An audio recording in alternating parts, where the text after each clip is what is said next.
நீதிமொழிகள் 23வது அதிகாரத்தினுடைய 7வது வசனத்தை நம்ம வாசிக்க போகிறோம். நீதிமொழிகள் 23ஆம் அதிகாரத்தினுடைய 7வது வசனத்தை வாசிக்கலாம்.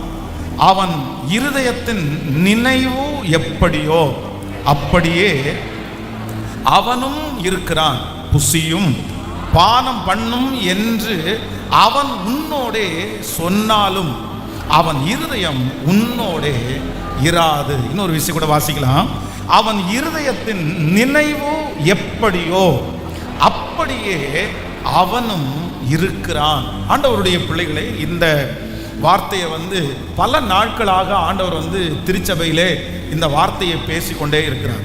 கடந்த 2-3 வாரங்களாக ஃபாஸ்டிங் ப்ரேயரில், உபவாச ஜபத்தில் இந்த வார்த்தையை குறித்து ஒரு தெளிவான ஒரு சத்தியத்தை ஆண்டவர் ஜனங்களுக்குள்ளே தந்து கொண்டே இருக்கிறார்.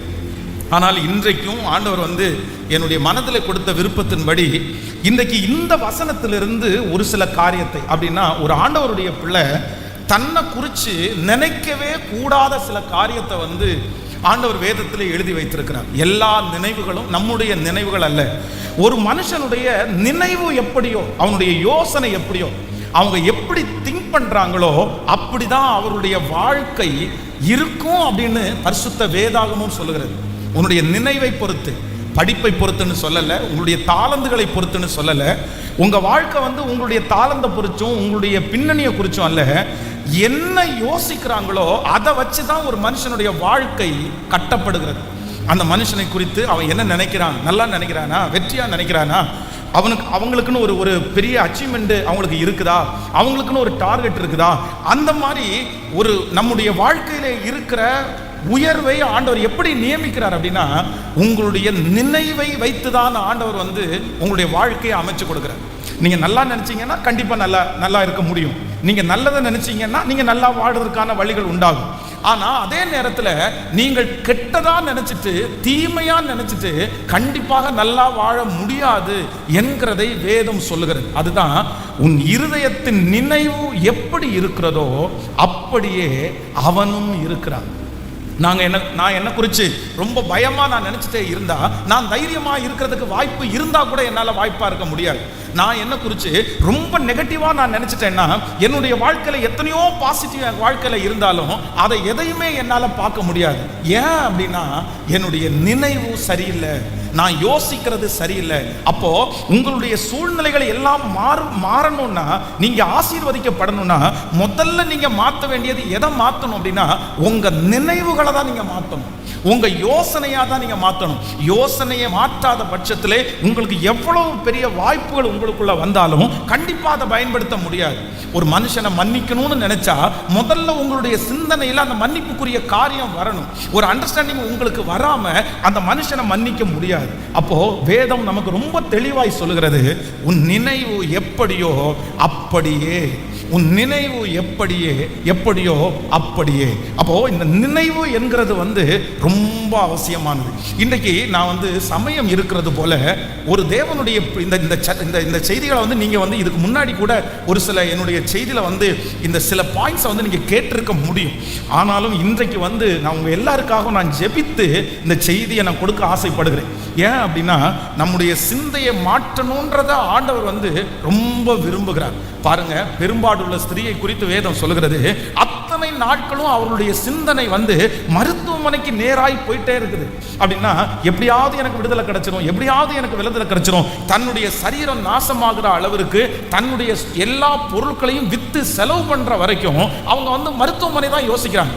ஆனா இப்போ அவங்க மனசுல இன்னொரு யோசனை வருது, இல்ல நான் ஒரே ஒரு டைம் ஆண்டவரை மீட் பண்ணா என்ன, அவருடைய வஸ்திரத்தின் ஓரத்தையாக நான் தொட்டா சுகப்படுத்துவேன்னு சொல்லி அவருடைய நினைவு மாறுது.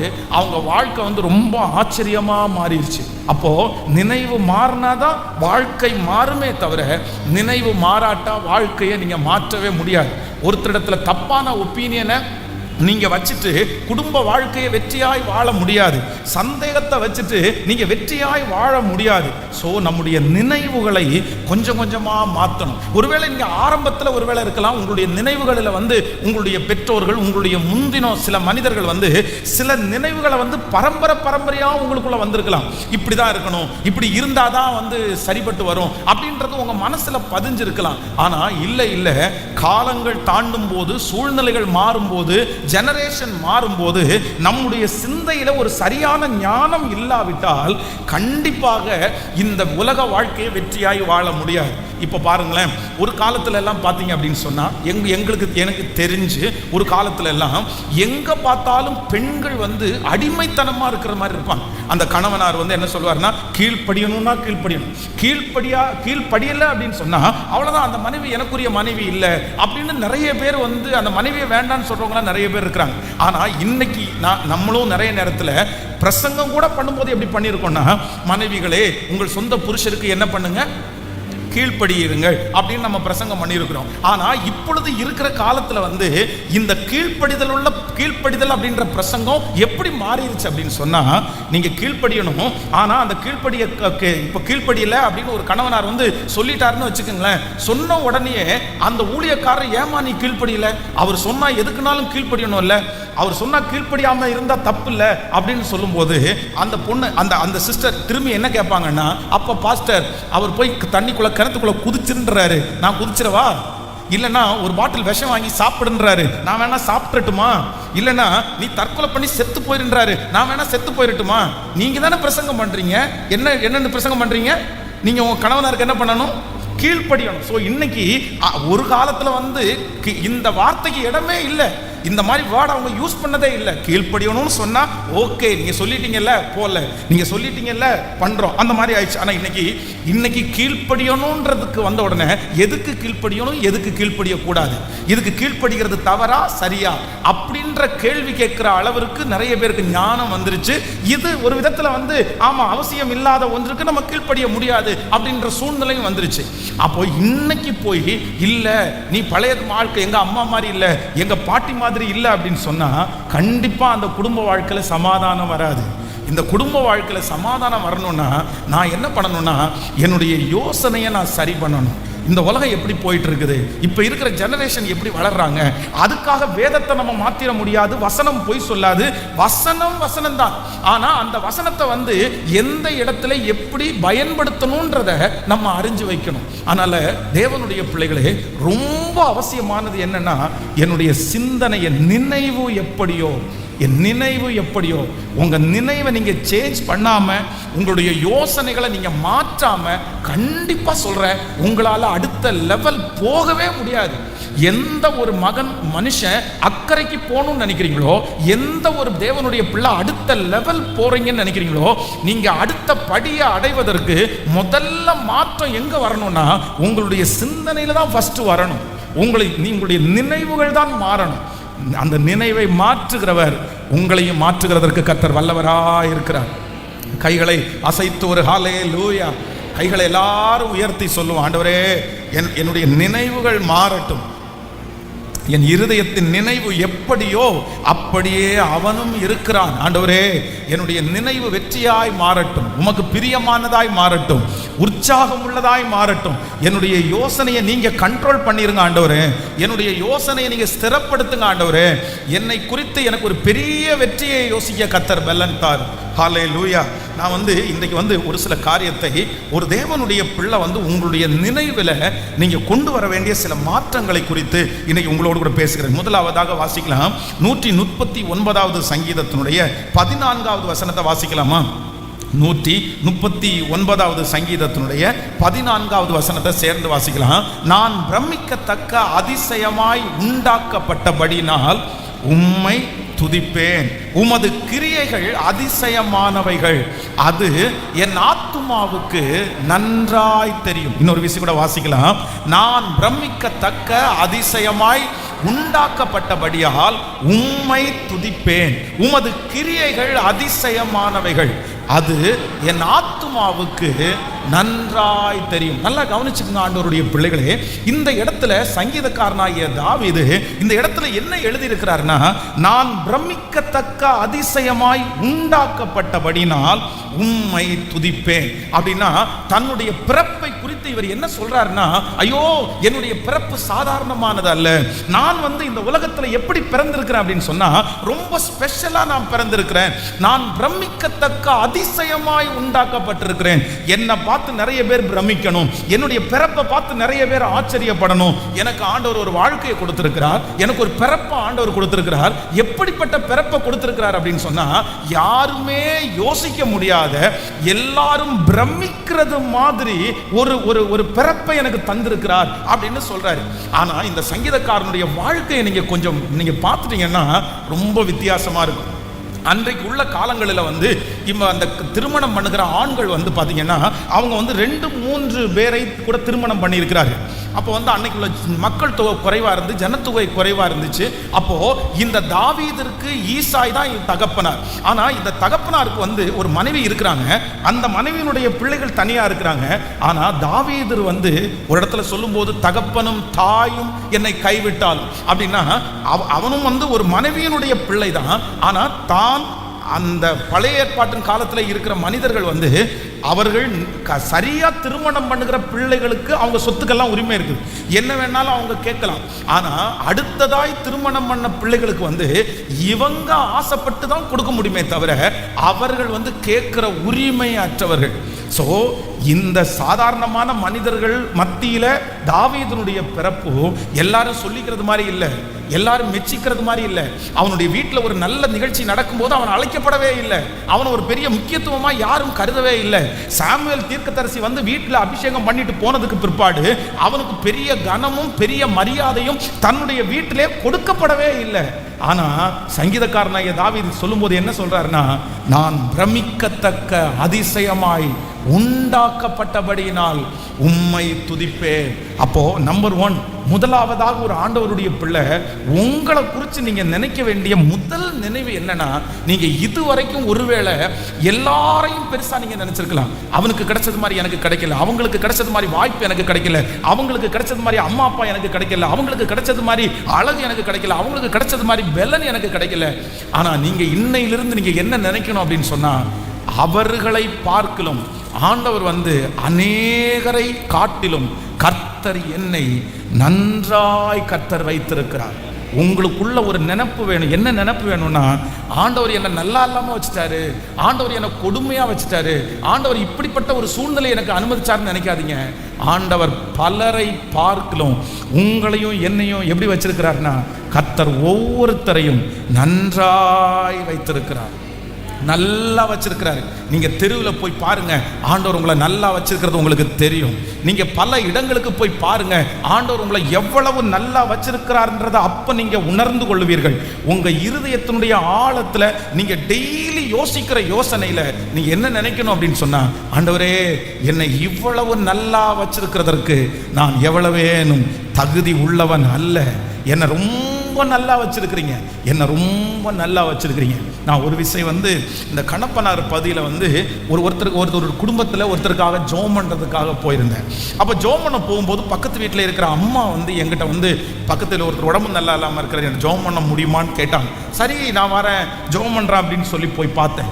அவருடைய தலையில் சேர்த்து அவர் ஒரு பெரிய டவல் எடுத்து தன்னுடைய மூஞ்சி மட்டும் தெரிகிற அளவுக்கு ஃபுல்லாக அவர் மூடி இருந்தார்.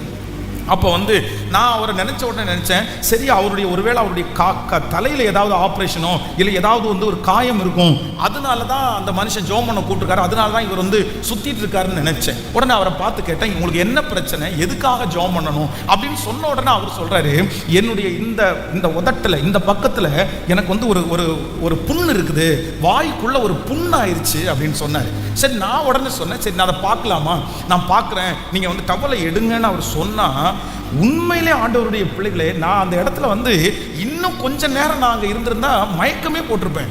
அவருடைய இந்த இடத்துல உதட்டில் பார்த்தீங்கன்னா ஒரு பெரிய ஓட்டை, அந்த ஓட்டையில் நான் பார்க்கும்போது இந்த பல்லு அது வழி தெரியுது, உள்ள இருக்கிற பல்லு தெரியுது, அப்படியே சொத சொத சொத சொதன்னு இருக்குது. ஓட்டை அப்படின்றது நீங்க நினைக்கிற மாதிரி ஒரு சின்ன ஹோல் அப்படிலாம் கிடையாது. கிட்டத்தட்ட நீங்க பாத்தீங்கன்னா ஒரு 2 இன்ச் இருக்கும். அந்த 2 இன்ச்சுக்கு ஓட்டை, உள்ள பல்லு தெரியுது, அப்படியே ரணமா இருக்குது. எனக்கு ஒரு 2 செகண்டுக்கு மேல பார்க்கவே முடியல. சரி சரி சரி நீங்க வந்து அதை க்ளோஸ் பண்ணுங்க அப்படின்னு சொல்லிட்டு ரொம்ப அழுது ஜெபம் பண்ணுவேன். எப்படி இவர் சாப்பிடுவாரு, எப்படி தூங்குறாரு, எப்படி தண்ணி குடிக்க முடியும்? ஐயோ, கொடுமைனா கொடுமை, அப்படிப்பட்ட ஒரு கொடுமை. அப்ப அந்த இடத்திலிருந்து உண்மையிலே நான் யோசிக்கும் போது கர்த்தர் எவ்வளவு நம்மளை நல்லா வச்சிருக்காரு தெரியுமா? ஆண்டவர் உங்களையும் என்னை எவ்வளவு நல்லா வச்சிருக்கார் தெரியுமா? இந்த உலகத்துல இருக்கிற சிலர் அனுபவிக்கிற கொடுமையை பார்த்தா அந்த கொடுமையில 25% கூட உங்களுக்கும் எனக்கும் நிறைய பேருக்கு இல்லை. நீங்க எல்லாம் நம்ம நினைக்கிற பிரச்சனை நிறைய பேருக்கு ஒரு பிரச்சனையே கிடையாது. அது ஒரு சாதாரணமான பிரச்சனை. ஐயோ, இதுக்கெல்லாம் போய் நீ பிரச்சனை நினைப்பியாப்பா? நான்லாம் கடந்து வருகிற பாதை எவ்வளவு பெரிய பிரச்சனை தெரியுமாப்பா? அதெல்லாம் ஒரு பிரச்சனையே இல்லை, இதெல்லாம் ஒரு அவமானமே இல்லை, இதெல்லாம் ஒரு குறைவே இல்லை. ஆண்டவர் வந்து நம்மை எப்படி வைத்திருக்கிறார் என்றால், கர்த்தர் என்னை நன்றாய் கர்த்தர் வைத்திருக்கிறார். எத்தனை பேரை ஆமோதிக்கிறீங்க? நிறைய பேரை காட்டிலும் என்ன நல்லா வச்சிருக்கிறீங்க ஆண்டவரே. சுற்றி இருக்கிற அநேக பேரை காட்டிலும் கர்த்தர் என்ன நல்லா வச்சிருக்கிறீங்க. எங்கள் சொந்தங்கள் பலர் அனுபவிக்கிற தீமையை நீங்க எனக்கு அனுபவிக்காம கர்த்தர் என்ன நல்லா வச்சிருக்கிறார். என்னை நடக்க பண்ணுகிறார், என்னை கேட்க செய்கிறார், என்னை பார்க்க பண்ணுகிறார், என்னை சாப்பிட வைக்கிறார், என்னை தூங்க வைக்கிறார். ஐயோ, நன்மையும் கிருபையும் என்னை தொடர செய்கிற அந்த தேவனுக்கு நல்ல கரங்களை தட்டி ஆமென் ஆமென், ஸ்தோத்திரம் ஸ்தோத்திரம். ஒருவேளை இந்த சத்தத்தை கேட்கிற நிறைய பேர் நீங்க சொல்லலாம், எனக்கு எதுக்கு இந்த வாழ்க்கை, எனக்கு எதுக்கு இந்த கல்யாணம், எனக்கு எதுக்கு இந்த குழந்தைங்க, பேசாம வேண்டாம், எனக்கு இந்த வாழ்க்கையே பிடிக்கல, எனக்கு இந்த குடும்பத்தை பிடிக்கல, எனக்கு இந்த கணவனை பிடிக்கல, மனைவியை பிடிக்கல, எனக்கு இந்த வேலையை பிடிக்கல. இதெல்லாம் ஏதோ ஒரு காரணத்தை, ஏதோ ஒன்று நடந்ததுனால அதை உங்க மனசுக்கு முன்னாடி கொண்டு வந்து நீங்க ஒன்னொன்னா குறை சொல்லிட்டு, ஐயோ எனக்கு எல்லார மாதிரி நான் இல்லை, அவங்கள மாதிரி இல்லை, அப்படியெல்லாம் நீங்க சொல்லலாம். இல்ல இல்ல இல்ல, ஆண்டவர் என்னை அநேகரை காட்டிலும் என்னை நன்றாய் வைத்திருக்கிறார். நான் பிரமிக்கத்தக்க அதிசயமாய் உண்டாக்கப்பட்டபடினால் அவரை துதிப்பேன். சொல்லுங்க பார்க்கலாம், எத்தனை ஆமோதிக்கிறீர்களா? நீங்க கொஞ்சம் அதற்கு ஒத்து போயிட்டீங்கன்னா, அதை கொஞ்சம் நீங்க கான்சன்ட்ரேட் பண்ணிட்டீங்கன்னா, நீங்க இப்போ கடந்து போகிற பிரச்சனையிலிருந்து சுலபமா நீங்க வெளியே வந்துருவீங்க. ரொம்ப ஈஸியா வெளியே வந்திருப்பீங்க. உங்களுடைய சோம்பேறித்தனம், உங்களுடைய காரியங்கள் தான் சில நேரத்தில் உங்களை அப்படி உட்கார வச்சிருக்குது. ஆனா அதுல நீங்க ரெடி ஆயிட்டீங்கன்னா நீங்க முற்றிலும் ரெடி ஆயிருவீங்க. இதற்கு எந்த விதத்திலும் ஆண்டவரும் காரியமும் காரணமே இல்லை. ஹல்லேலூயா. என்னுடைய மனசுல உள்ள நான் ரொம்ப நிறைக்கணும். ஒண்ணு என்ன நிறைக்கணும்னா, நான் எப்படி இருக்கேன் சொல்லுங்க சத்தமா. நிறைய பேருக்கு வரமாட்டேங்குதே வாயில.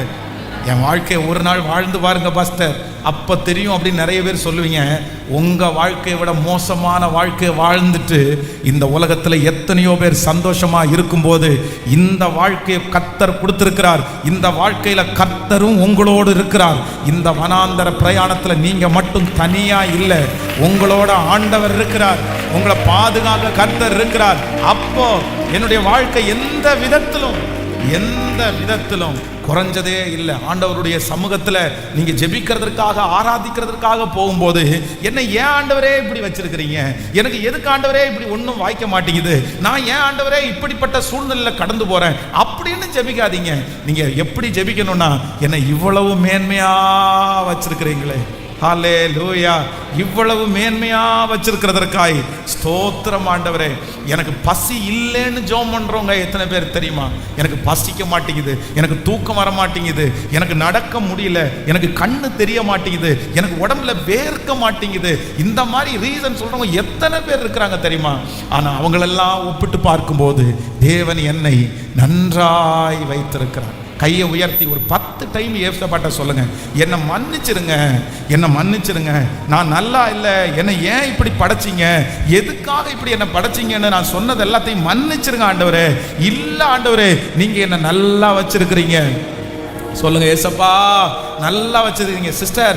ஆண்டவர் இன்றைக்கு உங்களோட கூட நேருக்கு நேர் பேசுகிறார். பிரதர், உங்களோட ஆண்டவர் நேருக்கு நேர் பேசுகிறார். நீங்க தான் அப்படி மனசுல நினைச்சிட்டு, ஆண்டவரே எனக்கு இப்படிப்பட்ட ஒரு வாழ்க்கை வேண்டாம், என் பிள்ளைகளுக்கு இப்படிப்பட்ட ஒரு வாழ்க்கை வேண்டாம், நான் வாழ்றதுக்கு தகுதி இல்லாதவா அப்படின்னு நீங்க சொல்லிட்டு வந்தீங்க. ஆனா ஆண்டவர் சொல்றார், நீ கண்களை ஏறிட்டு பார், நீ மற்றவங்களை ஏறிட்டு பார், உன்னை சுற்றி இருக்கிற சூழ்நிலையில இருக்கிறவர்களை பார். இல்ல இல்ல, ஆண்டவர் அநேகரை காட்டிலும் என்னை நன்றாய் கர்த்தர் வைத்திருக்கிறார். அநேகரை காட்டிலும் என்னை நன்றாய் வைத்திருக்கிறார். வாலிப தம்பி, உங்க கூட படிக்கிற பிள்ளையை விட கர்த்தர் என்னை எவ்வளவு மேன்மையா வச்சிருக்கிறாரு. தங்கச்சி, உங்க கூட படிக்கிற பிள்ளைகளை விட கர்த்தர் உன்னை எவ்வளவு மேன்மையா வச்சிருக்கிறாரு. இந்த ஆசீர்வாதத்திற்கு எந்த விதத்திலும் நம்ம தகுதி உள்ளவர்களே அல்ல, தகுதி உள்ளவர்களே அல்ல. என்னுடைய தகுதிக்கு மிஞ்சி கர்த்தர் என்ன நல்லா வச்சிருக்கிறாரு. என்னுடைய ஜெபத்திற்கு மிஞ்சி ஆண்டவர் என்ன நல்லா வச்சிருக்கிறாரு. என்னுடைய தான தர்மங்களுக்கு மிஞ்சி கர்த்தர் என்னை நன்றாய் வைத்திருக்கிறார். கைகளை அசைத்து ஆமென். ஸோ ஃபர்ஸ்ட் உங்களை குறித்து நீங்கள் ஃபர்ஸ்ட் எப்படி நினைக்கணும்? எப்படி நினைக்கணும்? நான் நல்லா இல்லைன்னு நினைக்கக்கூடாது. எப்படி நினைக்கணும் சொல்லுங்க எல்லாருமே. ஒரு 3 பேருடைய கையை கொடுத்து சொல்லுவீங்களா? ஆன்லைனில் இருக்கிறவங்க கூட சொல்லுங்க, ஆண்டவர் உங்களை ரொம்ப நல்லா வச்சிருக்கிறார் பிரதர், சிஸ்டர். ஆண்டவர் உங்களை ரொம்ப நல்லா வச்சிருக்கிறார் சிஸ்டர். சொல்லுங்க, நல்லா வச்சிருக்கிறார் உங்களை. உங்களுக்கு தேடி பார்த்தா ஒரு குறையுமே இல்லை, நீங்கள் விசாரித்து பார்த்தா ஒரு குறையுமே இல்லை. அவ்வளோ அழகா கிருபையாய் ஆண்டவர் உங்களை வச்சிருக்கிறாரு. நீங்கள் நிறைய பேர் கவலைப்படுகிற காரியம், அது கவலைப்பட வேண்டியதே இல்லை, அது ஒரு கவலையே இல்லை. அது உங்களுக்கு தான் கவலையே தவிர அது உண்மையிலேயே அது என்ன இல்லை. யோசிச்சு பார்த்தா, ஆராய்ஞ்சு பார்த்தா அது ஒன்றும் இல்லாத சப்பானிக்கெல்லாம் நிறைய பேர் கவலைப்பட்டுட்டு உட்காந்துருக்கிறீங்க. ஆமேன். அது ஒரு விஷயமே இல்லாத சிலருக்கெல்லாம் அதெல்லாம் ஒன்றுமே இல்லை. மத்தியானம் சாப்பிட்டியான்னு ஒரு வார்த்தை கேட்டாரா அப்படின்னு கேட்குறீங்க. அட போப்பா, நீ வேற சாப்பிட்டியான்னு கேட்குறத விட சோறு இருக்கான்னு முதல்ல பாரு நமக்கு அப்படின்ற ஒரு கூட்டம் இருக்குது. ஒரு கூட்டம் அப்படி இருக்குது. சோறு கொடுத்தா போதும் சார், நீங்கள் எதுக்கு சார் என்ன சாப்பிட்டீங்கன்னு கேட்குறீங்க. எனக்கு ஆகாரம் இருந்தால் போதும்னு நினைக்கும் போது நம்ம நிறைய பேர் எதுக்கு கவலைப்பட்டோம் தெரியுமா? முன்னாடி இருக்க வேண்டிய சாப்பாடை சாப்பிட வேண்டியது தானே அப்படின்னு கேட்டால், சாப்பிட்டியான்னு ஒரு வார்த்தை கேட்குறீங்களா, அம்மானு ஒரு வார்த்தை கூப்பிட்றீங்களா, இப்படி கூப்பிட்றீங்களா அப்படின்னு எல்லாம் நினைப்போம். ஆனால் இல்லை, பிரச்சனையே இல்லை.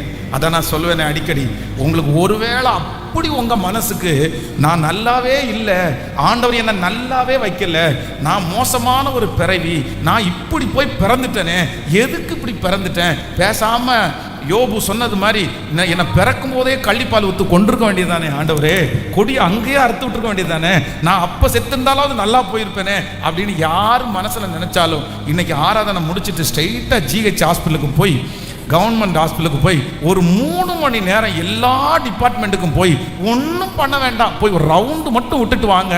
நீங்கள் ஹாஸ்பிட்டலேருந்து வெளியே வரும்போது எப்படி நினச்சிட்டு, பரவாயில்லப்பா, நான் எவ்வளோ மேலே என் வாழ்க்கை எப்படி கர்த்தர் என்ன வச்சிருக்கிறாரு. ஸோ என்ன மாதிரி ஆண்டவர், நீங்கள் உங்களை பார்த்த உடனே நீங்கள் என்ன சொல்லுவீங்க தெரியுமா? ஒன்ன மாதிரி ஒரு லக்கி வேற யாரும் இல்லை, நீ தான் தேவையில்லாமல் யோசிச்சுட்டு இருக்கிற. எவ்வளவு படாத பாடுபடுறாங்க தெரியுமா? எவ்வளவு ஜிஹெச் ஹாஸ்பிட்டலில் ஒர்க் பண்ணுறவங்கள்ட்ட கேட்டு பாருங்க, ஜனங்கள் படுகிற கொடுமை, ஜனங்கள் படுகிற அவஸ்தை அவ்வளவு அவ்வளவு. ஆனால் ஆண்டவர் அறிஞ்ச ஒரே காரணத்திற்காக, உங்க படிப்பு இல்லை, உங்க திறமை இல்லை, ஏசப்பா ஒரே ஒருத்தருக்காக தான் இவ்வளவு தூரம் நீங்க வந்திருக்கிறீங்க. நீங்க ஆறுதல் அடைகிறது ஏசப்பாவினால, நீங்க தைரியப்படுவது ஏசப்பாவினால, நீங்க இவ்வளவு தூரம் இருக்கிறது ஏசப்பாவினால. உங்களோட ஸ்டார்ட் பண்ண நிறைய பேர் இந்த இடத்துல இல்லவே இல்லை. ஆனா கர்த்தர் என்னை அதிசயமாய் வைத்திருக்கிறார். ஹல்லேலூயா, ஆமென். நம்பர் 2, இரண்டாவதாக, ஒரு ஆண்டவருடைய பிள்ளை நம்மளை குறித்து நம்ம எப்படி நினைக்கணும்? ஃபர்ஸ்ட் என்ன நினைக்கணும்? என்ன ஆண்டவர் எப்படி வச்சிருக்கிறாரு? நல்லா வச்சிருக்கிறாரு. ஆமென். நான் நல்லா வச்சிருக்கார், நல்லா வச்சிருக்கிறார், நல்லா வைக்கிற வல்லவராக இருக்கிறார். நம்பர் 2, ஒரு வசனத்தை வாசிக்கலாமே. ஆண்டவர் 119வது சங்கீதத்தினுடைய 71வது வசனத்தை வாசிக்கலாமா? 119வது சங்கீதம் 71வது வசனம். நான் உபத்திரவப்பட்டது எனக்கு நல்லது, அதனால் உமது பிரமாணங்களை கற்றுக்கொள்ளுகிறேன். இன்னொரு விஷயம் கூட வாசிக்கலாம். நான் உபத்திரவப்பட்டது எனக்கு நல்லது, அதனால் உமது பிரமாணங்களை கற்றுக்கொள்ளுகிறேன். ஆண்டவருடைய பிள்ளைகளே, இந்த இடத்துல தேவ மனுஷன் எழுதும் போது என்ன எழுதுறார் அப்படின்னு சொன்னா, நான் உபத்திரவப்பட்டது எனக்கு நல்லது. நான் ஆசீர்வதிக்கப்பட்டது எனக்கு நல்லது, நான் பணம் சம்பாதிச்சது எனக்கு நல்லது, இந்த போஸ்டிங்கை ஆண்டவர் கொடுத்தது எனக்கு நல்லது, ஆடுகளை மேய்ச்சிட்டு இருந்தவனை என்னை இப்படி வச்சிருக்காரு, அதுதான் எனக்கு நல்லது. இந்த தேவ மனுஷன் நல்லதுன்னு சொல்றதுக்கு நிறைய இருக்கு அவனுடைய வாழ்க்கையில. அவனுடைய வாழ்க்கையில ஆண்டவர் ஒன்றுமே இல்லாத இடத்திலிருந்து கர்த்தர் மிகப்பெரிய உயர்வுக்கு கொண்டு வந்ததுனால நல்லதுன்னு சொல்றதுக்கு 1000 இருக்குது. ஆனா அவர் என்ன சொல்றாரு அப்படின்னு சொன்னா, அதெல்லாம் நல்லதோ கெட்டதோ எனக்கு தெரியல, ஆனா எது எனக்கு ரொம்ப நல்லது அப்படின்னு சொன்னா, நான் உபத்திரவப்பட்டது எனக்கு நல்லது, நான் உபத்திரவப்பட்டது எனக்கு நல்லது. நம்பர் 2, இரண்டாவதாக ஒரு தேவனுடைய பிள்ளை தன்னை குறித்து நினைக்க வேண்டிய 2வது நினைவு என்ன அப்படின்னா, எனக்கு நடந்த எல்லாவற்றிலையும் ஆண்டவர் ஒரு நன்மையை ஆண்டவர் வைத்திருக்கிறார். எனக்கு வைத்திருக்கிற எல்லாவற்றிலையும் ஆண்டவர் ஒரு நன்மையை வைத்திருக்கிறார். என் கண்ணுக்கு அது தீமை, என்னுடைய யோசனைக்கு அது தீமை, என்னை சுற்றி இருக்கிறவர்கள் அது தீமைன்னு தான் சொல்றாங்க.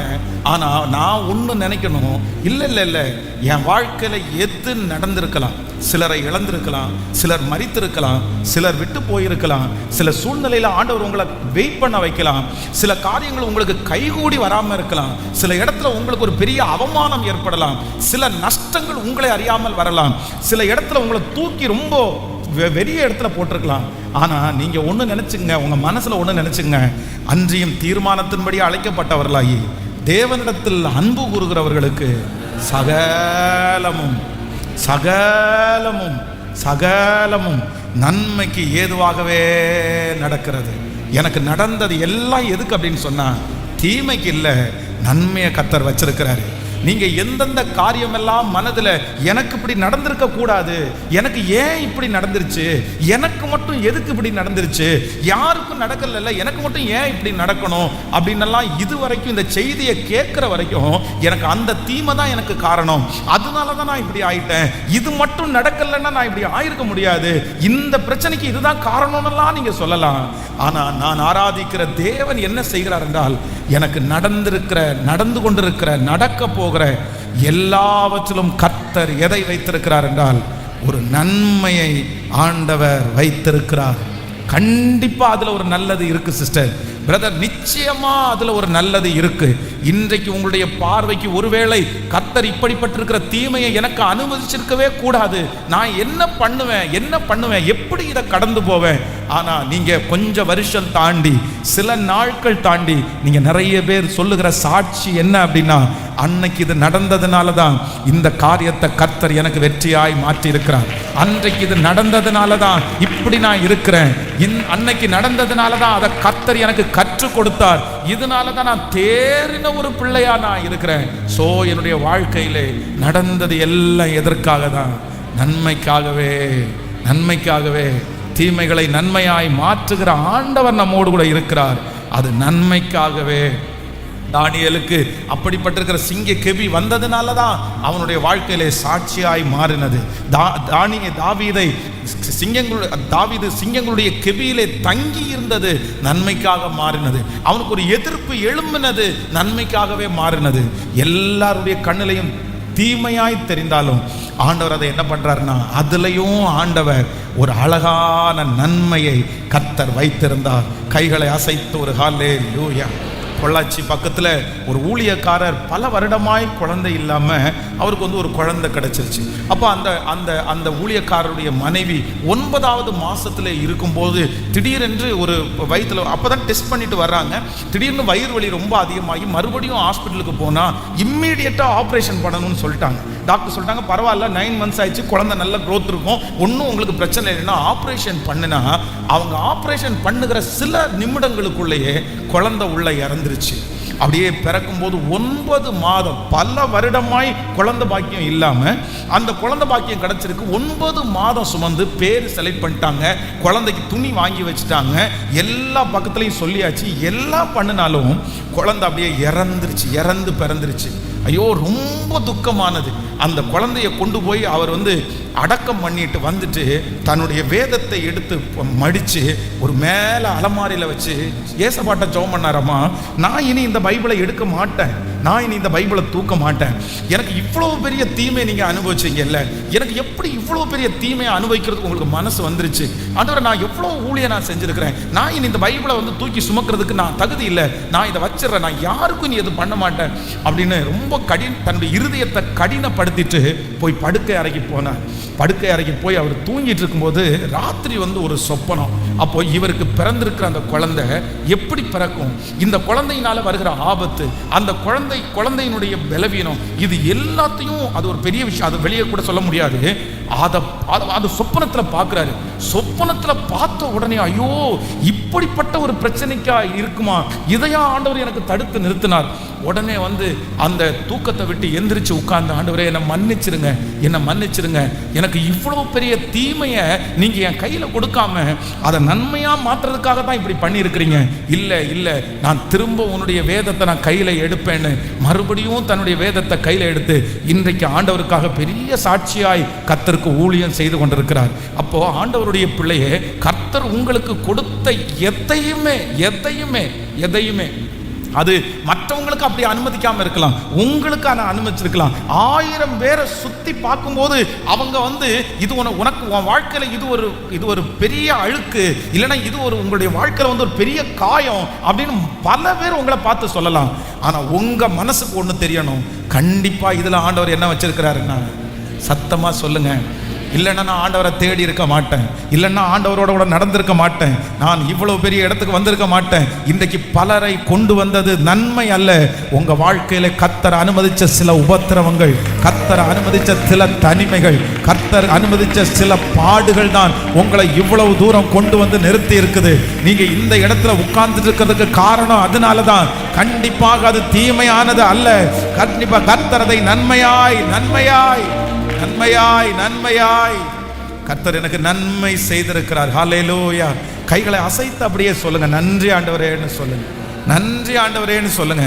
எனக்கு நடந்தது எல்லாம் எதுக்கு அப்படின்னு சொன்னா நன்மைக்காகவே. நீங்க உங்க மனசுல அதை நன்மைக்காகன்னு நினைச்சிட்டீங்கன்னா அதை தாங்கக்கூடிய பலனை ஆண்டவர் தருவார். இதுல ஒரு நன்மை இருக்குன்னு நினைச்சீங்கன்னா அதே காரியம் அநேகருக்கு சாட்சி சொல்லுகிற அளவிற்கு கர்த்தர் மாற்றுகிறதற்கு ஆண்டவர் வல்லவராக இருக்கிறார். நீங்க முதல்ல அந்த காரியத்தை ஆண்டவர் கொடுத்தது நன்மைன்னு நினைங்க. நீங்க நன்மைன்னு நினைச்ச உடனே அந்த காரியம் தீமையாய் அல்ல, அது கண்டிப்பாக நன்மையாய்த்தான் மாறும், நன்மையாகத்தான் மாறும். தீமைகளை நன்மையாய் மாற்றுகிறவர். ஹல்லேலூயா. ஸோ நம்பர் 3, மூன்றாவதாக ஒரு காரியத்தை ஆண்டவருடைய பிள்ளைகள் வாசிங்க, வேகமாய் நம்ம வாசிக்கலாம்.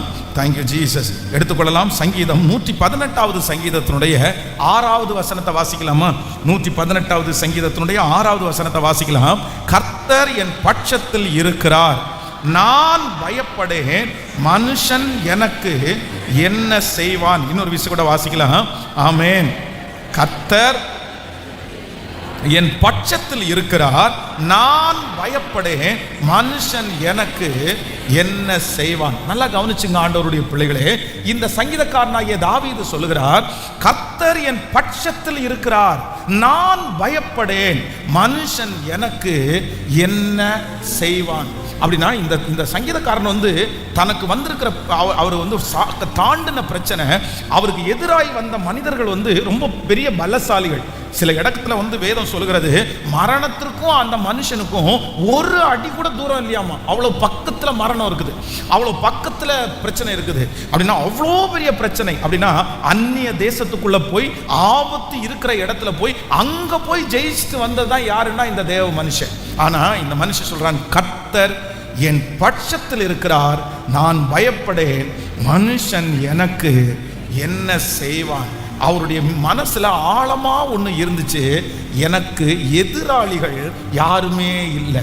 ஒரு ஆண்டவருடைய பிள்ளை உங்களை குறித்து நினைக்க வேண்டிய 3வது நினைப்பு என்ன அப்படின்னா, எனக்கு நிறைய எதிரி பாஸ்டர், எனக்கு எங்க போனாலும் எதிரி பாஸ்டர், அங்க சுத்தினா அங்க எதிரி, இங்க சுத்தினா இங்க எதிரி, இதை திரும்பினா இது எதிரி. இந்த மாதிரி ஆயிரக்கணக்கான எதிரிகள் நமக்கு இருக்கிறதா நம்ம நினைக்கிறோம். நிறைய பேர் பயப்படுறாங்க, என்னை கத்தியை வச்சுட்டு காத்துட்டு இருக்காங்க, என்னை குத்திடுவாங்க போல தெரியுது, என்னை கொன்றுவாங்க போல தெரியுது. ஆனா ஆண்டவர் என்ன சொல்றாரு அப்படின்னு சொன்னா, பயப்படவே வேண்டியது இல்லை.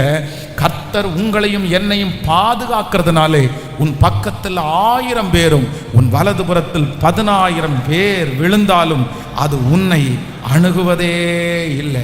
இப்போ ஆண்டவராகிய இயேசு கிறிஸ்துவோடு கூட 12 பேர் இருந்தாங்க. இந்த 12 பேர்ல ஏசப்பாவுக்கு எதிரின்னு சொன்னா யாரு? என்ன சொல்லுவீங்க? யூதாஸ். ஆனா இந்த யூதாஸை ஆண்டவர் எதிரியே, கொலகார பாவியே, காட்டி கொடுக்கிறவனே அப்படின்னு சொல்லுகிறதை விட ஆண்டவர் எப்படி சொன்னார் அப்படின்னா சிநேகிதனே அப்படின்னு சொன்னார். காரணம் என்னன்னா, எப்பா நீ எனக்கு எதிரி இல்லை, நீ எனக்கு எதிரி இல்லை. ஏன் அப்படின்னா பிதாவினுடைய சித்தத்தை நிறைவேற்றுவதற்கு ஒன்ன மாதிரி ஒருத்தர் இருந்தாதான் இந்த பிதாவின் சித்தம் நிறைவேற முடியும். அதனால எனக்கு என்ன இல்லைன்னா, எனக்கு எதிரின்றது யாருமே இல்லை. ஆமென் சொல்லுங்கள். அதான் கடந்த சில நாட்களுக்கு முன்பாக இந்த இட்லி மாவு அரைச்சி விற்கிறதுக்கு வீட்டில் வந்து ஒரு கிரைண்டரை வாங்கி ஜெபம் பண்ணுறதுக்கு ஒரு சிஸ்டர் சொன்னாங்க. அப்போ வந்து நான் அவர்களுக்காக நல்லா ஜெபம் பண்ணேன். ரொம்ப சந்தோஷம் சிஸ்டர், வீட்டில் வந்து இந்த மாதிரி ஒரு பிஸ்னஸ் ஆரம்பித்து நிறைய பேருக்கு பிரயோஜனமாக இருக்கிறது, உங்கள் கணவனாருக்கு சப்போர்ட்டிவாக இருக்கிறது ரொம்ப சந்தோஷம், நீங்கள் இதை செய்யுங்க அப்படின்னு சொல்லி மனதார ஜெபம் பண்ணியாச்சு. ஜெபம் பண்ணி முடித்த உடனே இன்னும் ஒரு ஜெப குறிப்பு இருக்குன்னு சொன்னாங்க. சரி என்ன ஜெப குறிப்பு அப்படின்னு சொன்னால், நான் இட்லி மாவு கடை வச்சிருக்கிறது பக்கத்தில் இருக்கவங்களுக்கு சுத்தமாக பிடிக்கல, எனக்கு என்னமோ பயமாக இருக்குது, கேரளா போயிட்டு வருவாள் ஒன்று, இவன் வந்து எனக்கு விரோதமாக ஏதாவது பண்ணிட்டான்னா நான் இந்த வேலையை விட்டுட்டு போயிடக்கூடாதுல்ல பாஸ்டர், நீங்கள் ஒன்றும் பண்ணுங்க, கொஞ்சம் பக்கத்தில் இருக்கிற அம்மாவுடைய பேரை சொல்லி நீங்கள் கொஞ்சம் கட்டி ஜெபம் பண்ணிட்டு போங்க, அவங்க எனக்கு விரோதமாக என்ன பண்ணினாலும் என்ன பண்ணக்கூடாது, நடக்கக்கூடாதுன்னு ஜெபம் பண்ணுங்க அப்படின்னு. நான் வேற வழி இல்லையே பாஸ்டர், ஜெபம் பண்ணி தானே ஆகணும். நானும் உடனே அவங்களுடைய பேரை சொல்லி கட்டி ஜெபம் பண்ணி ஒன்றும் பண்ணாதுமா அப்படின்னு சொன்னேன். சொல்லிட்டு என் மனசில் என்ன நினச்சேன் தெரியுமா, நீ ஏமா இட்லிக்கு மாவாட்டி கொடுக்கறதுக்கே நீங்கள் இவ்வளோ யோசிக்கிறீங்க, கோயம்புத்தூரில் மெயின் ஜங்ஷனில் 10 மாடி 5 மாடி கட்டி விட்டுட்டு அவ்வளோ பெரிய பிஸ்னஸ் பண்ணுறவங்க நிம்மதியாக எந்த பயமும் இல்லாமல் அவங்களுக்கெல்லாம் இல்லாத எதிரியாமா உங்களுக்கு வரப்போகிறாங்க. நான் சொல்கிறது உங்களுக்கு எத்தனை பேருக்கு புரியுது? நம்ம நிறைய பேர் நான் எங்கே பார்த்தாலும் எதிரி. பாஸ்டர் நான் நல்லா இருக்கிறது அவங்களுக்கு பிடிக்கல. யாருக்கு தான் பிடிக்கும் நல்லா இருக்கிறது? நான் நல்லா இருக்கிறது அவங்களுக்கு பிடிக்கல, எனக்கு அப்படி பண்ணுறாங்க இப்படி பண்ணுறாங்க, நான் ஒரு அழகாக ட்ரெஸ் பண்ணிட்டு போனால் பார்க்குற பார்வையிலே எரிச்சு போடுவாங்க போல தெரியுது பாஸ்டர், இப்படியெல்லாம் பார்க்குறாங்க என்னென்னமோ. அப்போது மொத்தமும் உங்களை சுற்றி எதிரிங்க தான் இருக்காங்க. நீங்கள் வந்து அந்த முள்ளுகளுக்குள்ளே லீலி புஷ்பம் எப்படி இருக்கிறதோ அப்படியே என் குமாரத்திக்குள்ளே நீயும் இருக்கிறாய், உன்னை சுற்றி எதிரிகள் இருந்து கொண்டே இருக்கிறார்கள். ஆண்டவருடைய பிள்ளைகளை, என்னை சுற்றி எத்தனை எதிரி வேணாலும் இருக்கலாம், ஆனால் நான் என் மனசில் என்ன நினைக்கணும்னா, என் கூட இருக்கிறவர் பெரியவர், உலகத்தில் இருக்கிறவனை விட எனக்குள்ளே இருக்கிறவர் பெரியவர், செய்வனையை விட எனக்குள்ளே இருக்கிறவர் பெரியவர், பொறாமையை விட எனக்குள்ளே இருக்கிறவர் பெரியவர், என்னுடைய உயர்வை தடுக்கிறவர்களை விட எனக்குள்ளே இருக்கிறவர் பெரியவர். அவருடைய அனுமதி இல்லாமல் ஒரு தலைமயிர் ஆகிலும் கீழே விழாது. ஹல்லேலூயா. எப்படி அதை ஆண்டவர் நம்மளை ஒப்பு கொடுத்துருப்பாரு. அதனால சமாதானத்தோட படுத்து நித்திரை செய்யுங்க. எதுக்கு நித்திரை செய்யுங்கன்னா, அவ்வளோதான், அவங்க வந்து உங்களுக்கு எதிரிகளாக மாறி உங்களை கவுத்து விட்டாங்களா, அந்த வேலையை உங்களை விட்டு பிடுங்கினாங்களா, உங்களுக்கு இன்னைக்கு தான் டெஸ்ட் பண்ணி நம்ம வந்து சாட்சி வாசிச்சோம்ல, ஒரு வாசல் அடைச்சா 7 வாசலை எனக்காக திறக்கிறதற்கு கர்த்தருக்கு லேசான காரியம். எதிரியை பார்த்து பயந்து எதையும் ஆரம்பிக்காம எத்தனை நாள் இருப்பீங்க? எதிரியை பார்த்து பயந்து வீட்டில் தூங்காம எத்தனை நாள் இருப்பீங்க? எதிரியை பார்த்து பயந்து தலைமாட்டுக்குள்ள பைபிளை வச்சுட்டு எத்தனை நாளைக்கு இருக்கிறது?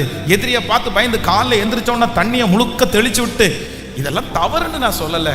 ஆனால் எனக்கு எதிரி இருக்கிறாங்கன்ற பயத்திலேயே நான் என்ன பண்ண வேண்டாம் சொல்லுங்க சத்தமா? ஆமென். 2005 இந்த ஊழியம் ஆரம்பிச்சு இன்னைக்கு 2026 இத்தனை வருஷம் ஆகுது. உடைச்சாங்க, மேலே கல் தூக்கி போட்டாங்க, பொருளை திருடிட்டு போனாங்க, கேமராவை உடைச்சாங்க, சண்டைக்கு வந்தாங்க, கெட்ட வார்த்தை பேசினாங்க, அழிச்சிருவோன்னுவாங்க, துரத்திடுவோன்னாங்க. இது எல்லாம் நடந்துட்டு தான் இருந்துச்சு. ஆனால் ஏதாவது ஒன்று நமக்கு தீமையாக முடிஞ்சிருச்சா? அவங்க உடைக்க கட்டினார், அவங்க பிரச்சனை பண்ண பெருசாயிருச்சு. அதனால ஆண்டவருடைய சித்தம் ஒரு நாளும் தடைபட்டு போகவே போகாது. அதனால நீங்க மனசுல எப்பவுமே நினைக்கணும், எனக்குள்ளே இருக்கிறவர் பெரியவர். சொல்லுங்க, எனக்குள்ளே இருக்கிறவர் பெரியவர், எனக்குள்ளே இருக்கிறவர் பெரியவர். மனசார இப்ப சொல்லுங்க, எனக்கு எதிரி யாரும் இல்லைன்னு சொல்லுங்க பார்க்கலாம். பக்கத்துல பார்த்து சொல்லுங்க, எதிரி யாரும் இல்லை. நீங்க பாக்குறத பார்த்தா எப்படி தெரியுமா? போன வாரம் தான் பாஸ் என்னை ஏமாத்திட்டு போனான் அவன், நீ எதிரி இல்லைன்றீங்க. அவனை பார்த்தேன்னா நானே வெட்டி விடுவேன் அப்படின்றது மாதிரி இருக்குது. நான் என்ன சொல்றேன் அப்படின்னு சொன்னா, அவங்க எதிரி இல்லை, நம்ம வளர்ச்சிக்காக ஆண்டவர் அனுமதித்த ஒரு பாத்திரம். நம்முடைய உயர்வுக்காக ஆண்டவர் நம்ம அனுமதித்த பாத்திரம், நமக்கு கற்றுக் கொடுக்கிறதற்காக ஆண்டவர் அனுமதித்த ஒரு பாத்திரம். அவர்களால் ஒன்றும் செய்ய சொல்லுங்க. எல்லாருமே உங்க மனசுக்குள்ள இப்ப அந்த பர்சனை கொண்டு வந்து நிறுத்துங்க. நிறுத்திட்டு சொல்லுங்க, அவங்களால ஒன்றும் பண்ண முடியாதுப்பா. ஆண்டவருடைய சித்தத்துக்கு மிஞ்சி எப்படிப்பா உங்களுக்கு விரோதமா நிற்க முடியும்? ஆமேன். மொர்தெகாய கூட வேலை செய்யறவங்க எல்லாம் என்ன நினைச்சாங்க அப்படின்னு சொன்னா, இவனை வந்து இவன் ராஜாவை காப்பாத்தின விஷயம் ராஜாவுக்கு போயிடுச்சுன்னா அடுத்து உடனே அவனுக்கு என்ன உயர்வு கிடைச்சிடும்? அவனுக்கு பதவி உயர்வு கிடைச்சிடும், அவனுக்கு சம்பள உயர்வு கிடைச்சிடும். அதனால அங்க மொர்தெகாய்க்கு ஏகப்பட்ட பேர் இருக்கிறாங்க, எல்லாத்தையுமே மறைச்சிட்டு என்ன பண்ணாங்கன்னா, நாளாகம புஸ்தகத்துல எழுதியிருக்கு, மினிட்ஸ்ல எழுதிட்டாங்க. ஆனா ராஜாவுக்கு ஒரு பயம் வாயை திறக்கல. உங்களை காப்பாத்தினவர் அவர் சொன்னா அவனை பெரிய ஆளாக்கிடுவாங்க. ஆனா ஆண்டவர் பார்த்தாரு, ஏன்பா இப்படி பண்றீங்க? நீங்க என்னமோ மறைச்ச உடனே என் பிள்ளை செஞ்ச நன்மை வெளியே வராதுன்னு நினைக்கிறீங்களா? போடு. ஒரு நாள் ராஜாவுக்கு தூக்கமே வரல. தூக்கம் வராத உடனே என்ன பண்ணலான்னு தெரியல, டிவியும் இல்லை, எடு புத்தகத்தை வாசி. அந்த பேஜை வாசிக்கிறவனுக்கு எந்த பேஜ் வந்துச்சோ தெரியல, திறக்கும் போது கரெக்டா அந்த பேஜ் வருது. வாசிச்சா மொர்தெகாயை கர்த்தர் ஆசீர்வதிச்சாரா இல்லையா? அதனால நான் நம்புறேன், எத்தனை பேர் உங்களுக்கு எதிரிகள் இருந்தாலும் சத்துருக்களுக்கு முன்பாக உனக்கு ஒரு பந்தியை ஆயத்தப்படுத்தி உன் தலையை எண்ணெயினால் அபிஷேகம் பண்ணி உங்கள் பாத்திரத்தை நிரம்பி வழிய பண்ணுகிற தேவன் நல்ல கைகளை தட்டி ஆமென். சத்துரு எனக்கு ஒரு வாசல் அடைக்கும் போது கர்த்தர் எனக்காக 7 வாசல்களை திறக்கிற கர்த்தர். அப்ப எல்லாருமே நீங்க என்ன சந்தோஷமா இருங்க. எப்படின்னா தைரியமா இருங்க. எனக்கு எதிரி யாரும் சொல்லுங்க சத்தமா. நிறைய பேருக்கு குழப்பமே இதான குழப்பம். இல்லைன்னு சொன்னாதான் உங்களுக்கு பாஸ்டர் நல்லவரே இல்லையே. இல்லைன்னு சொல்ற பாஸ்டருக்கு வல்லமை இல்லை, இல்லைன்னு சொல்ற பாஸ்டர் நல்ல பாஸ்டர் இல்லை, இல்லைன்ற பாஸ்டர் இருக்குன்னு சொல்ற பாஸ்டர் தான் வரம் பெற்ற பாஸ்டர், இருக்குன்னு சொல்ற பாஸ்டர் தான் பிசாசு துரத்துகிற பாஸ்டர், இருக்குன்ற சொல்ற பாஸ்டர் தான் கரெக்டா ஊடுருவி பாய்கிற பாஸ்டர். அப்படிதானே? சில நான் சொல்லிடுறேன், சில விசுவாச மக்களுக்கு அப்படிதான். கண்ணை மூடிட்டு இருக்கு இருட்டா இருக்கு, அங்க ஒரு கருப்பு உருவம் தெரியுது, உனக்கு பின்னாடியே சுத்திட்டு வருது. வெற்றுக்கும் போகும்போது கதவு தன்னை போல அடைச்சிருச்சா முந்தின நாளைக்கு? ஆமா பாஸ்டர், காத்தடிச்சு அடைச்சது இல்லை, அதுக்கு பின்னாடி ஒரு குட்டி சாத்தான் பின்னாடி வந்து தள்ளிட்டான். அதை பார்த்து நீ பயந்துட்ட தானே? இப்போ பாரு நான் வந்து துரத்துறேன் அப்படின்னு ஒரு பாட்டில் தண்ணி எடுத்துட்டு வந்து ஒரு நாள் முழுக்க உபவாசம் இருந்து ஜோம் பண்ணி போயிருச்சு சிஸ்டர் அப்படின்னா, அப்படியே கையெடுத்து கும்பிட்டு உங்களை மாதிரி வல்லமை உள்ள பாஸ்டர் இல்லை அப்படின்வாங்க. ஆனால் நீங்கள் காத்தடிச்சு கதவு இந்த மாதிரி பண்ணது யாரோ பின்னாடி இருக்கிற மாதிரி பயமாக இருக்குன்னு சொன்னால் அது ஒன்றும் இல்லை சிஸ்டர், கர்த்தர் உங்க கூட இருக்கிறாரு.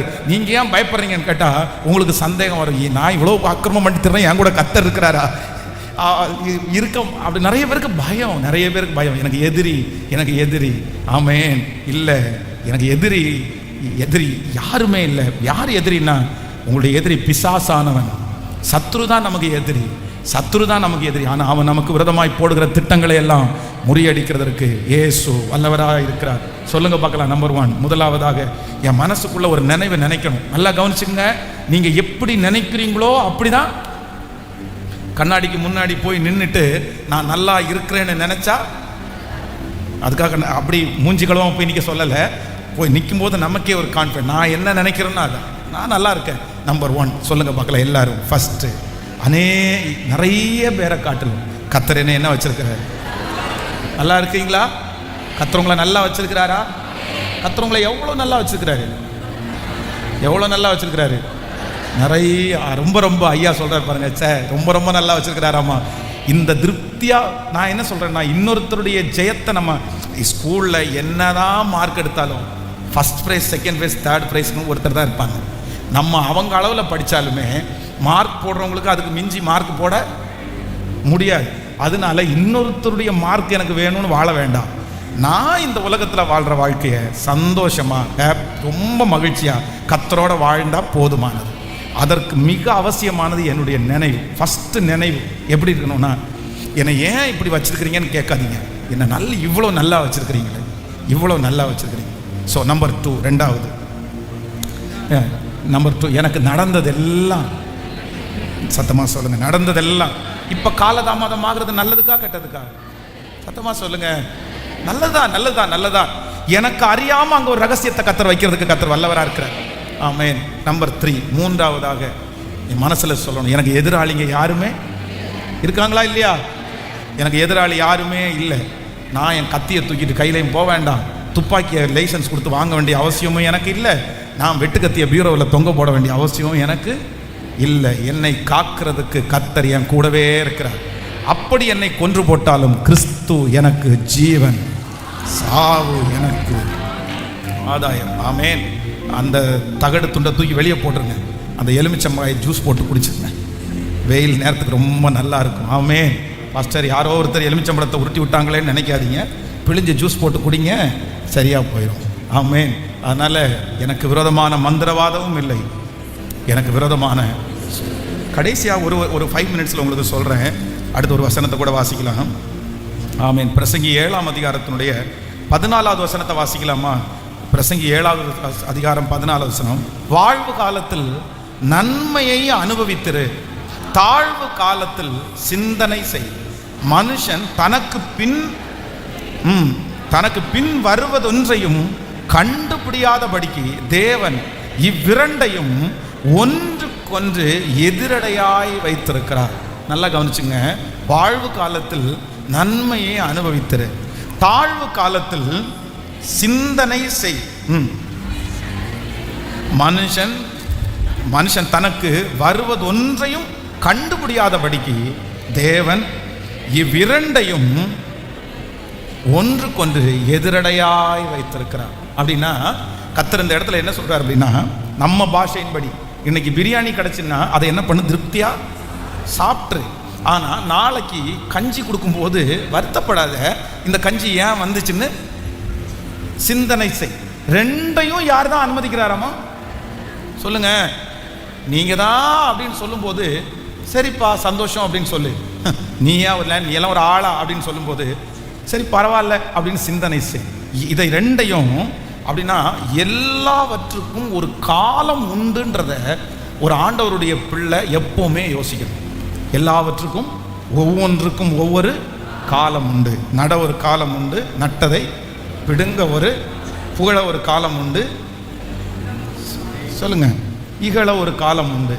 அப்போ அழகா இருக்கிறதுக்கு ஒரு காலம் உண்டு, வயசாகிறதுக்கு ஒரு காலம் உண்டு, அம்மா அப்பா நம்மோடு இருக்கிறதுக்கு ஒரு காலம் உண்டு, நம்மளை விட்டு போவதற்கு ஒரு காலம் உண்டு, நல்ல பாக்கெட் நிறைய காசு இருக்கிறதுக்கு ஒரு காலம் உண்டு, இல்லாத காலமும்.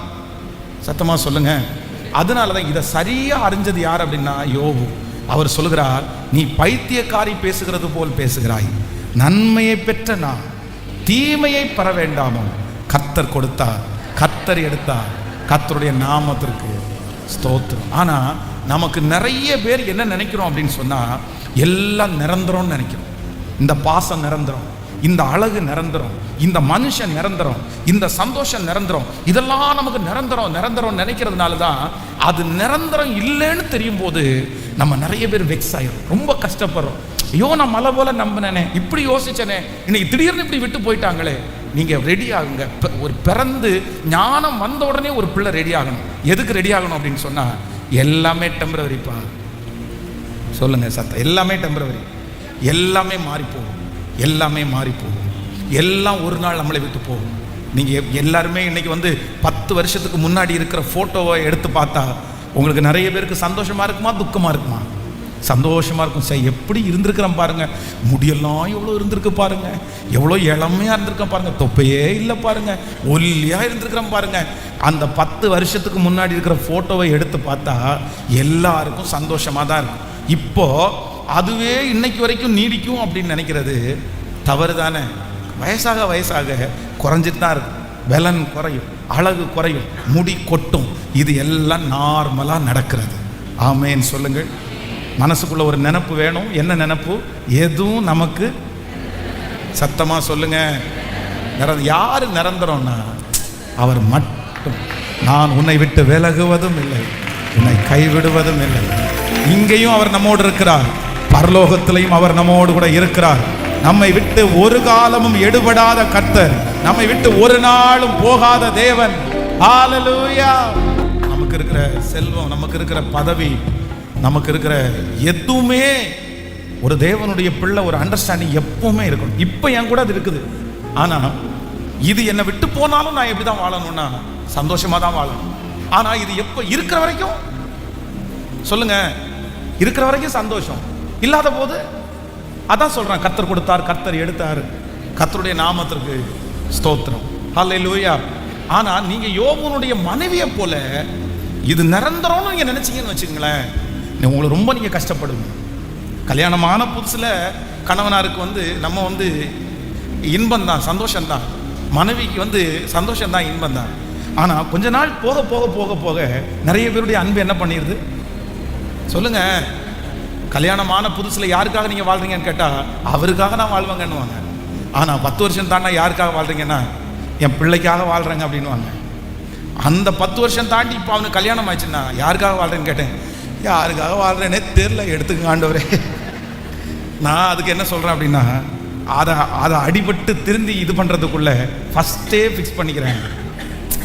இதெல்லாம் இருக்கும், சந்தோஷம், மகிழ்ச்சி ஆண்டவர் கொடுத்துருக்கிறார். ஆனா எல்லாருடைய அன்பு என்ன பண்ணிடும்னா, கணவனார் காயப்படுத்துவாரான்னா நீங்க ரெடியா இருந்துட்டீங்கன்னா நீங்க ரொம்ப ரொம்ப கஷ்டப்பட மாட்டீங்க. என்னை காயப்படுத்த அவரால் முடியும் அப்படின்றத ஃபர்ஸ்டே புரிஞ்சுக்கிட்டீங்கன்னா நீங்க ரொம்ப காயப்பட மாட்டீங்க. பரவாயில்ல, இது நிஜம்தான், இது இருக்கிறது தான் அப்படின்னு உங்களுக்கு ஒரு அண்டர்ஸ்டாண்ட். ஆனா நீங்க அதையே நம்பி என்னை காயமே படுத்த மாட்டாரு, செத்தா கூட படுத்த மாட்டாரு, நான் டக்குன்னு காயப்படுத்தினா அப்படியே இருதயமே உடஞ்சி ஊத்தி நான் போறேன் எங்க அம்மா வீட்டுக்கு, நான் வரல அப்படின்ற மாதிரி ஆயிரும். அதனால தான் நான் சொல்றேன், யார் நிரந்தரம் அப்படின்னா அவர் ஒருவரே நிரந்தரம். ஹல்லேலூயா. பைக் நிரந்தரம் இல்லை, கார் நிரந்தரம் இல்லை, ஸ்டைல் நிரந்தரம் இல்லை, எல்லாமே ஒரு நாள் தாண்ட எல்லாமே ஒரு முற்றுப்புள்ளி இருக்குது. ஆனா அவரோட வாழ்கிற வாழ்க்கைக்கு மட்டும் முற்றுப்புள்ளியே இல்லை. ஹல்லேலூயா. ஒரு மனிதனுடைய நினைவு எப்படி இருக்கிறதோ அப்படியே அவனும் இருக்கிறான். உங்களை செக் பண்ணுங்க, பிரதர் இவர் நல்லா வருவாரா வரமாட்டாரான்னு செக் பண்ணுங்க அப்படின்னு கேட்டா அந்த மார்க் லிஸ்ட்டை தூக்கிட்டு வாங்கன்னு சொல்ல மாட்டார் ஆண்டவர். எந்த காலேஜில் படிச்சிங்க அப்படின்னு தூக்கிட்டு வரணும்னு சொல்ல மாட்டார். டேய் அவன் மூளையை கழட்டி பாடுறா, ஓப்பன் பண்ணி பாரு, என்ன நினைக்கிறான்னு பாரு. ஓ இவன் நல்லா நினைக்கிறானா, கண்டிப்பாக நல்லா வந்துடுவாங்க. ஐயோ மோசமாக நினைக்கிறான்ப்பா, இவர் ரொம்ப மோசமாக நினைக்கிறான், கஷ்டம்தான்ப்பா உனக்கு கொஞ்சம். அதனால உங்களுடைய உயர்வு, வெற்றி, ஆசீர்வாதம் எல்லாம் எங்கே இருக்கு? சத்தமாக எல்லாரும் சொல்லுங்க. உன் கையை இப்படி வச்சு சொல்லுங்க, எல்லாமே இங்கே தான் இருக்கு. ஒரு மனுஷனுடைய நினைவு எப்படி இருக்கிறதோ அப்படி, சத்தமாக எல்லாரும் சொல்லுங்க, ஒரு மனுஷனுடைய நினைவு எப்படி இருக்கிறதோ அப்படியே அவனும் இருக்கிறான். ஹல்லேலூயா. எத்தனை பேர் சிந்தையை மாற்ற போறீங்க? எத்தனை பேர் சிந்தையை மாற்ற போறீங்க? எல்லாரும் அப்படி எழுப்பி நிற்கலாமா? எல்லாரும் ஆண்டவருடைய பிள்ளைகளே, நீங்க யாராவது ஒருத்தர் வருத்தத்தோடு அந்த இடத்துல இருந்திருக்கலாம். நான் ரொம்ப கற்பனை பண்ணினேன் பாஸ்டர், ரொம்ப கற்பனை பண்ணினேன், இவர் என்ன விடமாட்டாருன்னு நினைச்சேன், இவங்க என்ன விடமாட்டாங்கன்னு நினைச்சேன். ஆனா என்னால் இதை ஏற்றுக்கவே முடியல.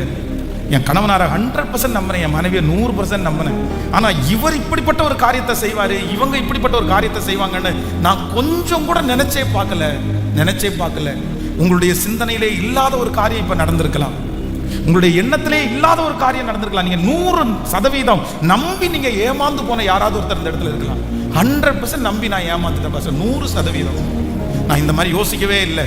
ஆனா ஆண்டவர் என்ன சொல்றாரு அப்படின்னா, நீ ஃபர்ஸ்டே ரெடி ஆயிக்கிங்க, முதல்ல ரெடி ஆயிக்கிங்க. எதுக்கு அப்படின்னு சொன்னா, இந்த உலகத்துல எதுவுமே எனக்கு நிரந்தரம் இல்லை, விட்டுட்டு போறது அப்பதான் நீங்க ரெடி. ஒரு நல்ல கணவனார் ஒரு மனைவிக்கு என்ன சொல்லுவாங்க தெரியுமா? மா நீ கடைக்கு போயிட்டு வாமா, நீ வண்டி ஓட்டுமா, நீ ரெடி ஆயிக்கமா, நீ வெளியே போமா, நீ நீ நீ நின்று பழகு, என்னையே டிபெண்ட் பண்ணி இருக்காத, என்னையே சார்ந்து இருக்காத, நீ எழும்பிரு, நீ பண்ணிரு, நான் இல்லைன்னா கூட நீ என்ன பண்ணணும், நீ செய்யணும் அப்படின்றதான் ஒரு கரெக்டா ஒரு கணவன் ஒரு மனைவிக்கு சொல்ல வேண்டியது. ஒரு மனைவி கணவனுக்கு நீ செத்தா கூட உன்னை விட மாட்டப்பா, நான் அங்க கல்லறையில் உன்னை பிடிச்சி இழுத்துட்டு வந்துடுவேன் அப்படின்னு சொல்ல முடியாது. என்ன சொல்லணும் அப்படின்னு சொன்னா, நான் இல்லைன்னா கூட நீங்க என்ன பண்ணணும்னா இதே சுகத்தோட இதே பலத்தோட நீங்க வாழணும். அப்படிதான் ஒவ்வொருத்தரும். ஏன்னா யாருக்கு என்ன இல்லைன்னா சத்தமா சொல்லுங்க. எல்லாதான் பழமொழி சொல்லுவோம்ல, வீடு வரை உறவு, வீதி வரை மனைவி, காடு வரை பிள்ளை, கடைசி வரை யாரோ அப்படின்றது மாதிரி நம்ம சொல்லுவோம். கடைசி வரைக்கும் கர்த்தர் எல்லா இடத்துலையும் இருக்கிறாரு, சாவுலையும் இருக்கிறாரு, வாழ்விலையும் இருக்கிறாரு. இங்கே அப்படியே கண்ணை மூடும் போது கையை பிடிச்சி வாடா அப்படின்னு கூட்டிட்டு போயிடுவாரு. அதனால அதை குறித்து நமக்கு கவலையே இல்லை. ஆனால் உலகத்தினுடைய உறவு உண்மையிலே சில உறவு வீதி வரைக்கும் தான், சில உறவு வீடு வரைக்கும் தான், சில உறவு காடு வரைக்கும் தான். அதுக்கு மேலே அந்த உறவு என்ன பண்ணாதுன்னா வராது. நிறைய பேர் பிள்ளைன்னு நிறைய பேர் உயிரையே கொடுக்குறாங்க. உயிரே கொடுக்குறாங்க. 30 இயர்ஸ் 30 வயசான ஒருத்தரிடத்தில் போய் ஒருத்தர் சொல்கிறாரு, எப்படி வாழ்கிறீங்கன்னு கேட்டால், என் பையனுக்காக வாழ்கிறேன் அப்படின்னு. இன்னும் 70 வயசு வாழ வேண்டியது இருக்குது, இப்போவே பையனுக்காக வாழ்ந்து. பையனுக்காக வாழ்கிறது தவறு இல்லை, அவருக்காக மட்டும்தான் வாழ்கிறது தவறு. அதனால் பிள்ளை பிள்ளை பிள்ளை பிள்ளைன்ற பாசம் இருக்கட்டும், ஆனால் நான் பிள்ளைக்காகவே வாழ்ந்து என் வாழ்க்கை அழிக்க வேண்டாம். நீங்கள் பிள்ளைக்காக வாழுங்க, சந்தோஷமாக வாழுங்க, நீங்கள் சாப்பிடுங்க, நீங்கள் தூங்குங்க. கடைசியில் போய் அந்த பிள்ளை வளர்ந்ததுக்கப்புறம் உன்னை வயிற்ற கட்டி வாயை கட்டி உன்னை நான் வளர்த்தேன் தெரியுமா, உனக்காக எவ்வளோ தூங்காமல் இருந்தேன் தெரியுமா, உனக்காக இப்படி தியாகம் பண்ணேன்னு சொன்ன உடனே அந்த பிள்ளை உங்களை பார்த்து என்ன கேட்கும்னு நீங்கள் நினைக்கிறீங்க? ஏன் நான் கேட்டேனா? ஹலோ ஹலோ, பிள்ளைங்க என்ன கேட்கும் தெரியுமா? வேற எதுவும் கேட்காது. நான் என்ன கேட்டேனா உங்ககிட்ட? எனக்காக சாப்பிடாம இருன்னு கேட்டேனா? தூங்காம இருன்னு கேட்டேனா? இல்லை நீ எனக்காக பட்டினி கடைன்னு கேட்டேனா? நீ எதுக்கு பண்ணிட்டு நீ எதுக்கு இப்படி செஞ்சு சொல்லி காமிக்கிற? அப்போ உங்க இருதயம் வலிக்கும் பாருங்க, ஒரு வலி. ஏண்டா இந்த பிள்ளைக்காக, ஏண்டா இந்த பையனுக்காக நம்ம இப்படி இருந்தோம் அப்படின்னு ரொம்ப கஷ்டமா இருக்கும். இந்த நன்றி கூட இந்த பிள்ளைக்கு இல்லையேன்னு நினைப்போம். அதுக்கு நான் என்ன சொல்றேன்னா, என் பிள்ளையும் வளரட்டும், அதே நேரத்தில் யாரும் வளரணும். கேட்கல, என்னால முடிஞ்ச வரைக்கும் உனக்கு செஞ்சப்பா, இனி நீ பார்த்துக்கோ அப்படின்னு சொல்றது தவறல்ல. ஆனா என்னையே கொடுத்துட்டப்பான்னு சொல்றது ஹல்லேலூயா. ஸோ கடந்த சில வாரங்களுக்கு முன்பாக இந்த விடோஸ் அப்படின்னா கணவனால் கைவிடப்பட்டவர்கள் கணவரை இழந்தவர்கள், அவர்கள் மத்தியில் ஊழியத்தை செய்கிற ஒருத்தரை நான் சந்தித்தேன். அப்போ அவங்க சந்திக்கும் போது நிறைய விஷயத்த சொன்னாங்க. அதில் ஒரு விஷயம் என் இருதயத்தை ரொம்ப பாதிச்சிருச்சு. என்ன பாதிச்சிருச்சுன்னா, பாஸ்டர், நான் நிறைய விடோஸை நான் சந்திக்கிறேன், நிறைய கணவனால் கைவிடப்பட்ட நிறைய பேரை சந்திக்கிறேன். ஆனால் என் மனசில் ரொம்ப கஷ்டமாக இருக்கிறது என்ன அப்படின்னு சொன்னால், இந்த இளம் விதவைகள், கணவனார் கைவிடப்பட்டவங்களுக்கு யாராவது ஒருத்தர் பின்னாடி இருந்து என்ன பண்ணிடுறாங்கன்னா, ஒரு தைரியத்தை கொடுத்துட்றாங்க. ஒரு தைரியத்தை கொடுத்து, ஒரு அன்பை கொடுத்து, அவங்களுக்கு ஏற்கனவே அவங்களுடைய லைஃப்பில் ஒரு கேப் இருக்குது. அவங்களுடைய ஹஸ்பண்ட் இல்லாதது ஒரு கேப், அது ஒரு இடைவெளி. அந்த இடைவெளியில் அவங்க என்ன பண்ணிடுறாங்கன்னா, உள்ளே அவங்கள ஆளுகை செஞ்சு 5 இயர்ஸ் 5 வருஷம் அவங்களுடைய அன்பில் தொடர பண்ணுறாங்க.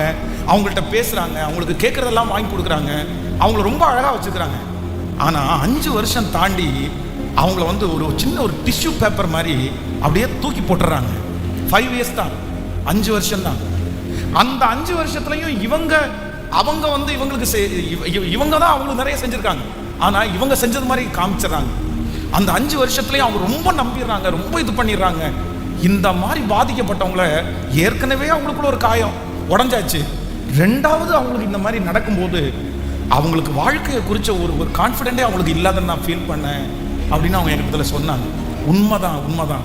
வாலிப தம்பிக்கு தங்கச்சிக்கு எல்லாருக்கும் சொல்கிற ஒரு வார்த்தை அப்படிதான், எல்லாமே மாயப்பா, எதுவுமே நிரந்தரம் இல்லைப்பா. யாருமே உன்னை கடைசி வரைக்கும் நேசிக்கவே முடியாது, யாருமே கடைசி வரைக்கும் உன் கூட இருக்கவே முடியாது. நீ அதை ரொம்ப நல்லா அண்டர்ஸ்டாண்ட் பண்ணிக்கோ. நீ ஓடி ஓடி ஓடி உழைச்சு, ராத்திரி பகலாக யோசிச்சு, நீ காத்திருந்து, நீ பேசி, இது எல்லாமே ஒரு காலகட்டத்தில் எத்தனை நாள் நீடிக்க முடியும்னு நினைக்கிறேன், எத்தனை வருஷம் நீடிக்க முடியும்னு நினைக்கிறேன்? கண்டிப்பாக முடியாது. ஏதாவது ஒரு சூழ்நிலையில், ஏதாவது ஒரு இடத்துல நம்ம அதை முற்றுப்புள்ளி வச்சே ஆகணும். அதுக்கு முற்றுப்புள்ளி வந்தே ஆகணும். ஏன்னா அது நிரந்தரம் சொல்லுங்க, அது நிரந்தரம் இல்லை. ஆனா நீ இப்பவே அதை மனசுல எடுத்துட்டீங்கன்னா நீங்க விழ மாட்டீங்க. வாலிப தங்கச்சிக்கு தம்பிக்கு ஒரு ஆலோசனை சொல்றேன். நீ பரிசுத்தமா வாழணும், நீ விழாம இருக்கணும் அப்படின்னா, லவ்ல நீ விழாம இருக்கணும்னா, இல்ல ஏதாவது ஒண்ணுல விழாம இருக்கணும்னா, ஃபர்ஸ்ட் உன் மனசுல என்ன இருக்கணும்னா, இது நிரந்தரம் இல்லைன்றது ஒண்ணு வேணும். உனக்கு நிரந்தரம் இல்லை.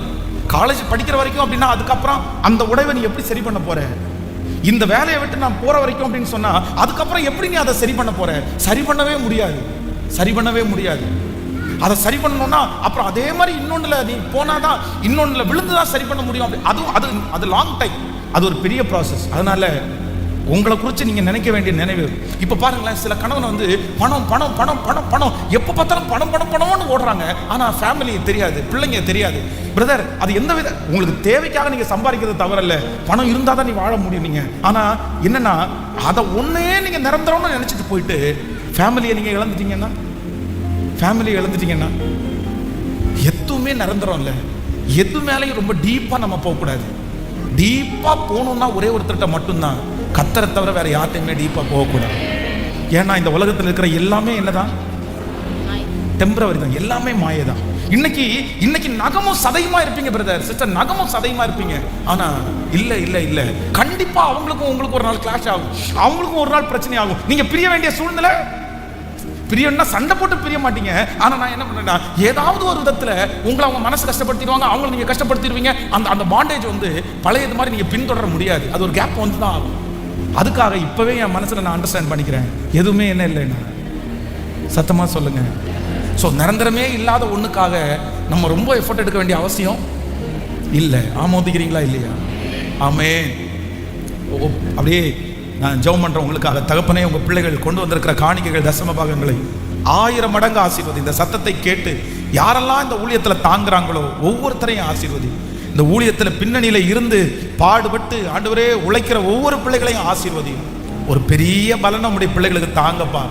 இந்த வாரம் முழுதும் உங்க பிள்ளைகளுக்கு ரொம்ப நல்ல வாரமா அமைஞ்சிரட்டும் ஆண்டவரே. உங்க கிருபையினால மூடிக்கொள்ளுங்க. இயேசுவின் மூலம் ஜெபம் எடுக்கிறோம் நல்ல பிதாவே.